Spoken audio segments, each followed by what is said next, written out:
নামাজের মাধ্যমে অনেক সময় হাত বাঁধা থাকে, সরিয়ে গায়ে অন্য জায়গায় চুলকানি বা হাত লাগলে নামাজ হবে কিনা, উত্তরটা বুঝিয়ে বলবেন। নামাজের মধ্যে অজান্তে যদি কোনো দোয়া ভুল হয় তাহলে কি নামাজ হবে, বুঝিয়ে বলুন। নামাজের মধ্যে যদি কোনো দোয়া ভুল হয় দেখতে হবে কি ধরনের দোয়া। যদি আপনার সাধারণত যে রুকুর তাসবিহ আছে, সিজদার তাসবিহ আছে, দোয়া মাসুরা আছে, এই জাতীয় কোনো দোয়াতে যদি ভুল হয় তাহলে সেক্ষেত্রে ফোকাহে আহনাফ এবং অন্যান্য ফোকাহাদের মত, যেটা আমার কাছে যেটা অধিকতর শক্তিশালী, সেই মত অনুযায়ী এই তাসবিহগুলো বা এই দোয়াগুলো ফরজ ওয়াজিব না, যার কারণে এগুলোতে ভুল হলেও নামাজ হয়ে যাবে। আর যদি ধরেন আপনার কথার কথা আত্তাহিয়াতু সঠিক মতো হয় নাই, সূরা ফাতিহা ঠিক মতো হয় নাই, ভুল হইছে, তাহলে সেক্ষেত্রে ওটা আবার পড়বেন, সঠিক করে পড়বেন। আর যদি বড় ভুল হয়ে যায় ওইভাবে নামাজ শেষ করেন তাহলে ওই নামাজ হবে না, কারণ এটা পড়া কি ফরজ বা ওয়াজিব। নামাজের মাধ্যমে অনেক সময় হাত বাঁধা থাকে,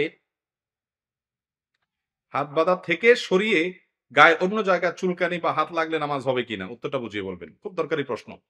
আপনি নামাজের মধ্যে হাত বাঁধা আছেন, এখন ধরেন আপনার শরীরে কোনো এক জায়গায় চুলকানি লাগছে অথবা একটা মশা বসছে, আপনি কি করবেন? হাত ছাড়বেন না ধরে রাখবেন? সন্দেহের মধ্যে পড়ে গেছেন। এই পরিস্থিতি আপনাদের জীবনে আসে না? তো কি করেন আপনারা? চিন্তা করছে কোনটা বলে ধরা খায় আমার। আচ্ছা থাক, দরকার নাই ধরা খাওয়ার, আমার থেকে শুনেন। আপনার যদি হাত বাঁধা অবস্থায় ধরেন মশা কামড় দিল বা খুব চুলকানি হয়েছে, তাহলে সেক্ষেত্রে আপনি হাত দিয়ে আস্তে করে মশা দৌড়ে দিতে পারেন, অথবা হালকা চুলকানি লাগলে চুলকায়া আপনার চুলকানির যে কষ্ট সেটা মিটায়া আবার আপনি হাত বাঁধতে পারেন, এতে কোনো অসুবিধা হবে না। আমরা মনে করি যে না, এই হাত বাঁধলে নামাজ মনে ছুটে যাবে। নামাজের মধ্যে হাত বাঁধা কি ফরজ না ওয়াজিব? হাত বাঁধাটা কি ফরজ না ওয়াজিব? সবাই ওয়াজিব বলতেছেন, আপনারা ওয়াজিব মনে করেন? নামাজের এই কমন মাসালাটা আমরা অনেকে জানি না। হাত বাঁধাটা সুন্নাত। হাত যদি নাও বাঁধেন তাও কি হয়ে যাবে? সেখানে যদি আপনি একটু চুলকান তাতে সুন্নত সামান্য সময়ের জন্য ছুটলো, নামাজ নষ্ট হবে। অনেকে আছে যে মশা কামড়াইতে কামড়াইতে বেচারার চেহারা লাল হয়ে গেছে মশার কামড়ের চোটে, এরপরও হাত দিয়ে দৌড়ায় না, আছে না নাই? না, এত কষ্ট করার কোনো দরকার নেই, আস্তে করে দৌড়ান। আবার তার মানে এই না যে দৌড়াইয়ের নাম দিয়ে আপনি মশাকে মার করে একবারে গায়ে ধরে দিলেন, কামান মারার মতো মশা মারার জন্য কামান দাগাইলেন। তো নামাজের মধ্যে এরকম করলে আমলে কাসির হয়ে নামাজ নষ্ট হয়ে যেতে, আলতো করে সরাই দিতে হবে। অনেকে আছে মোবাইল বাজলে ওটা ধরে না, জামাতে নামাজ পুরা মসজিদে মুসল্লিদের মনোযোগ নষ্ট হয়ে গেছে, তারপরও বলে বাজলে বাজক, আমি এটা পকেটে ধরে নামাজ নষ্ট করবো নাকি? তো সবার নামাজের মনোযোগ নষ্ট করে ফেলা, এটা ঠিক না। আপনি আলতো করে যে বাটনটা টিপলে মোবাইলের গলা চিপ দিয়ে ধরা হবে, ওই বাটনটা আপনি টিপ দিয়ে দেন। বুঝেন নাই কথা? প্রত্যেকে যার যার মোবাইলের বাটন কোথা আছে আন্দাজ অনুমান করতে পারেন কি পারেন না? যদি এমন কোন জায়গায় হয় যে না, এটা যেমন আপনি নিচে রাইখা নামাজ দাঁড়াইছেন, এখন দাঁড়ানো অবস্থায় বাইজে গেছে, এখন তো আপনি ফিরে এসে এটা বন্ধ করতে পারবেন না, তাহলে বাঁচতে দেখ। কিন্তু পকেটে আছে, আস্তে করে চাপ চুপ দিয়ে এখন এটা টিপটু দিয়ে বন্ধ করেন। যদিও উচিত হলো আগে থেকেই কি করা, সাইলেন্ট বা বন্ধ করে নামাজ পড়া। অতএব এই বিষয়গুলোকে এত টাইট করে দেখার কোনো সুযোগ নাই। বাংলা নাটক দেখলে গুনাহ হবে কিনা, এটা কোনো প্রশ্ন হলো ভাই? বাংলা নাটক দেখলে গুনাহ হবে মানে মানে আপনার সন্দেহ হচ্ছে যে দেখেন কোন লেভেলে গেছে মানুষ, মনে করে হিন্দি ইংরেজি দেখলে না গুনাহ হবে, বাংলা দেখলে কি আর গুনাহ হবে? দেখুন ভাই, হাসার জিনিস না কোন, আমাদের কাছে অনেক এমন এমন প্রশ্ন আসে যে প্রশ্নগুলো দূর থেকে মানুষ মনে করে এটা কেউ করে, আসলে ওই লোকটা ওটা জানা দরকার, অতটুকু উনি জানেন না হয়তো, হতে পারে। দেখেন, নাটক সিনেমা দেখার সাথে হালাল হারামের সম্পর্ক হলো দৃশ্যের সাথে সম্পর্ক, এটার সাথে ভাষার সম্পর্ক। আরবিতে নাটক দেখলে সওয়াব হবে? বুঝেন নাই কথা? আরবিতে যদি আপনি নাটক দেখেন যে নাটকে নারী পুরুষ একসাথে অভিনয় করে, মিউজিক আছে, হারাম জিনিস আছে যেটা দেখা হারাম, এটা যদি আরবিতেও দেখানো হয় জায়েজ হবে? তাহলে বোঝা গেল এটার সাথে ভাষার কোনো সম্পর্ক নেই, কি দেখছেন সেটার উপর নির্ভর করবে। আপনি যদি কোনো পর্নোর দিকে তাকান তাহলে সেটা দেখা কি, এবং কোনো হারাম দৃশ্য যদি দেখেন, অশ্লীল কোনো দৃশ্য যদি দেখেন, মিউজিক যদি আপনি উপভোগ করেন, তাহলে সেক্ষেত্রে সেটা কি হবে, হারাম হবে। এর বাইরে কোনো কিছু থাকলে আলাদা হবে। আপনি ধরেন ইংরেজিতে হোক, আরবিতে হোক, বাংলা হোক, যেটাই হোক, যেটা বাইরে দেখা যায় সেটা টেলিভিশনে দেখাও। বাইরে একজন মানুষ একজন পুরুষকে একজন পুরুষ দেখছে, হালাল না হারাম? ভাই হারাম। ঘুম বেশি আসছে লোকের। ভাই টেলিভিশনে একজন পুরুষ আরেকজন পুরুষকে, টেলিভিশনের বাইরে একজন পুরুষ একজন পুরুষকে দেখছে, আমি ওনাকে দেখছি, এটা জায়েজ না না জায়েজ? তো ওনাকে যদি আমি টিভিতে দেখি সেটাও কি আপনি বাইরে যেটা দেখা যায় টিভিতেও সেটা, বাইরে যেটা দেখা না যায় টিভিতেও সেটা দেখা না যায়। বাহিরে একজন পুরুষ একজন নারী যার মাহরাম না তাকে দেখা জায়েজ আছে? তাহলে টিভিতে দেখাও, টিভিতে যারা অভিনয় করতেছে মহিলারা এরা কি আপনার মাহরাম? তাহলে তাদেরকে দেখা না জায়েজ। অতএব নাটক বাংলায় না আরবিতে না ইংরেজিতে এটা মুখ্য না, মুখ্য হলো কি আছে তাতে। নাটক সিনেমা মানেই হলো এই হারামগুলার মিশেল, যার কারণে সেগুলো দেখা জায়েজ নাই। এগুলো ছাড়া যদি হয়, এরকম যদি থাকে কোনো এক্সক্লুসিভ কিছু, তাহলে সেটা দেখা জায়েজ হতে পারে। আমাদের দেশে মানুষ মরার পর লাশ কাঁধে করে নেওয়ার সময় কালিমায়ে শাহাদাত পাঠ করে, এর বিধান কি?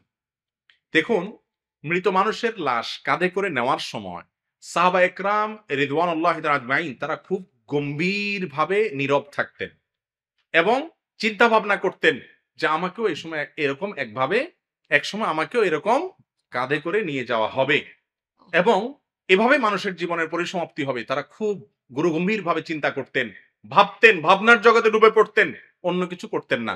লাশ কাঁধে নিয়ে যাওয়ার সময় 40 কদম 10 কদম পর পর আপনার অবস্থান পরিবর্তন করা, খাটের কোনা পরিবর্তন করা, কাঁধ পরিবর্তন করা, তারপরে এই জাতীয় অনেক দোয়া পড়ার কথা আছে। কোন হাদিস থেকে এরকম কোনো দোয়ার কথা আমাদের জানা নাই, বরং সাহাবীদের ব্যাপারে যেটুকু জানতে পেরেছি তা হলো তারা এই টাইমগুলোতে খুব বেশি নীরব থাকতেন, চুপচাপ থাকতেন, কোনো শোরগোল করতেন না এবং চিন্তা ভাবনা করতেন নিজের জীবনের বাস্তবতা। আমাদের দেশে অনেক মসজিদে ফজরের সালাতের পর সূরা হাশরের শেষ 3 আয়াত তেলাওয়াত করা হয়। এর ফজিলত কি? দেখুন, সূরা হাশরের শেষ 3 আয়াত সকাল এবং সন্ধ্যা পাঠ করার কথা বিভিন্ন হাদিসে আছে। সেই হাদিসগুলোর ব্যাপারে মুহাদ্দিসদের অনেকেই আপত্তি তুলেছেন, সেগুলোর সনদ এবং সূত্র বিশুদ্ধ নয়, আবার কেউ কেউ সেটাকে বিশুদ্ধ বলেছেন। কিন্তু আয়াতুল কুরসি পড়ার ব্যাপারে কোনো সন্দেহ সংশয় কারোর, সেটা সকাল সন্ধ্যা তো বটেই, এমনকি 5 ওয়াক্ত নামাজেরও পড়ে। কিন্তু দুঃখজনক যে আয়াতুল কুরসি যেটার বিশুদ্ধতা নিয়ে কোনো প্রশ্ন নাই কারোর, সেটার ব্যাপারে এমন কোনো আগ্রহ আমাদের মধ্যে নাই, অথচ সেটার আগ্রহ অনেক বেশি থাকা উচিত ছিল। তো আয়াতুল কুরসির পাশাপাশি কেউ যদি সূরা হাশর শেষ 3 আয়াত পড়ে তাহলে সে বেদাত করছে বলা যাবে না, কারণ হাদিসে আছে এবং হাদিসের বিশুদ্ধতার সপক্ষেও অনেক মুহাদ্দিসদের যুক্তি আছে।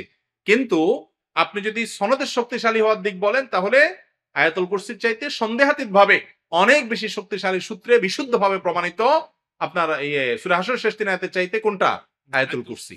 কিন্তু আয়াতুল কুরসি পড়ার তেমন কোনো তোড়জোড় নাই, এটা আমাদের অভ্যাস গড়ে তোলা উচিত। আর ইমাম সাহেবরা সূরা হাশরের শেষ 3 আয়াত পড়ে মুসল্লিদেরকে নিয়ে পড়ায় সারা জীবন, 10 বছর 15 বছর 20 বছর ইমাম সাহেব একজন যে আরেকজন আসে, একই কাজ চলতে থাকে। আমি অনেক সময় জিজ্ঞেস করি, যদি এটা সাবেত হয় তাহলে সে সাবেত হয়তো নিজে নিজে পড়াটা ইমাম সাহেব কেন পড়াই দেন? নবী করিম সাল্লাল্লাহু আলাইহি ওয়াসাল্লাম তো সাহাবীদেরকে পড়াই দেন না, আপনি কেন পড়াই দেন? আমল তো হবে নবী সাল্লাল্লাহু আলাইহি ওয়াসাল্লামের নিয়ম অনুযায়ী। তো বলে যে শেখানোর জন্য পড়ায়। তো শেখানো কয় বছর ধরে শেখান? এটা কোনো যুক্তি আছে? অতএব ইমাম সাহেবরা সুন্নাহ সম্মত বিষয়গুলো মুসল্লিদেরকে তালকিন করাবেন এবং মুখস্থ করতে উদ্বুদ্ধ করবেন, সারা জীবন মুখে মুখে ধরে ধরে একটা পড়াই দিবেন, এটা সঠিক না। আমাদের দেশে অনেক বড় বড় ওয়াজ মাহফিলে বক্তারা ঐক্য হওয়ার কথা বলে, কিন্তু বাস্তবে বড় বড় আলেমদেরকে এক হতে দেখি না। এ বিষয়ে আপনি কি বলেন? ভাই দেখেন, এ বিষয়ে আমরা এর আগে অনেকবার বলেছি, ঐক্য যদি মনে করেন যে সব হুজুর একমতে আসা যাবে, এটা কিয়ামত পর্যন্ত সম্ভব? যতজন তত মত, মানুষের সবার মত এক হয়ে যাবে, এটা সম্ভব না, আর এটা প্রয়োজনও নেই। ডক্টর খন্দকার আব্দুল্লাহ জাহাঙ্গীর রাহিমাহুল্লাহ বলতেন, ইত্তেহাদ মাআল ইখতিলাফ, বৈচিত্র্যপূর্ণ ঐক্য, বৈচিত্র্যময় ঐক্য। তার মানে আপনার একমত হবে, আমার আর একমত হবে, তারপরেও মৌলিক বিষয় আমরা এক, সেদিক থেকে আমরা কি থাকবো? এক থাকবো।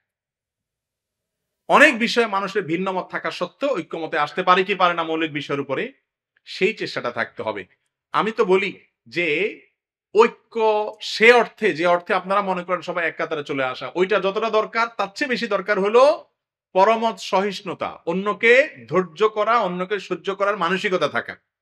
অতএব সেটা আমাদের মধ্যে আনতে হবে। আলেমরা বটে, অনুসারীরাও আমরা কম যাই না, এক হুজুরের ভক্ত আরেক হুজুরের বিরুদ্ধে লাগে, আছে না নেই? ফেসবুকে জিহাদ করে এক হুজুরের পক্ষ হইয়া আরেক হুজুরের বিরুদ্ধে। আমি তো বলি, কাউকে কটূক্তি করা, কাউকে গালমন্দ করা, কাউকে আক্রমণ করা, কাউকে বাজে ট্যাগ লাগানো, অমুকের দালাল টাল ইত্যাদি বলা, এই কাজগুলো করাটাকে যদি আপনি ইসলামের খেদমত মনে করেন, সেটা ফেসবুকে করেন বা অন্য যেখানেই করেন, যদি এই কাজগুলোকে আপনি ইসলামের খেদমত মনে করেন, তাহলে আপনার ইসলামের শিক্ষক পরিবর্তন করা উচিত। আপনি যার কাছ থেকে ইসলাম শিখেছেন ওই লোকটাকে পরিবর্তন করতে হবে, কারণ সে আপনাকে যে পথ শিখিয়েছে এটা ইসলামের পথ না, এটা মুহাম্মদ সাল্লাল্লাহু আলাইহি ওয়াসাল্লামের পথ না। আপনি সুন্দরভাবে মানুষকে নসিহা করবেন, সংশোধন করবেন, তাই বলে বাজে মন্তব্য করা যাবে না।